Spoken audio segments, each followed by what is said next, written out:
aad loogu faraxsan yahay xisbiga dawladda ismaamulka Soomaalida Itoobiya oo sanad kala fadhigiisii sagaalaad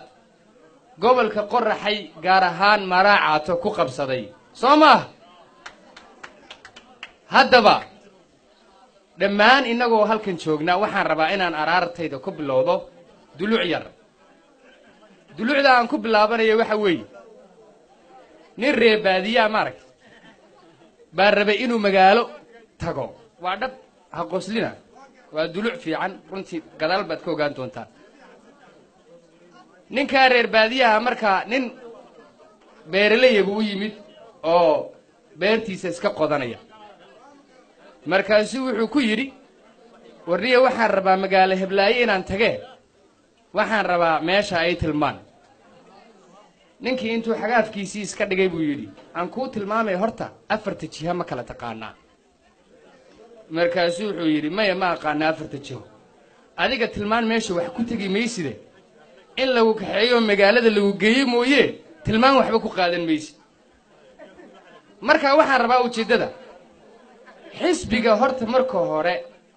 heerka uu soo maray meesha uu yimid in looga hadlo shirka soo khasab maaha soo waxaan u dhiganay maaha haddaba xisbiga shacabka Soomaalida Itoobiya heerar kala duwan buu soo maray hogaamiyayaal kala duwan buu soo maray ma ogtihiin 11 madaxweyne inuu dhulkeenu soo maray ma la socotaan inuu yahay Cabdi Maxamuud Cumar madaxweynaha ugu muddada dheeraa inuu yahay ma la socotaan yaa keenay xisbigana keenay xisbigan markaa muxuu keenay isqabqabsi badan horumar la'aan badan oo wadanka ka jiray inuu ka saaro wuxuu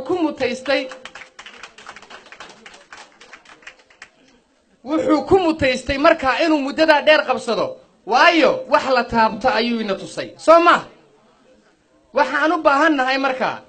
si buuxda inaynu u taageerno Soomaa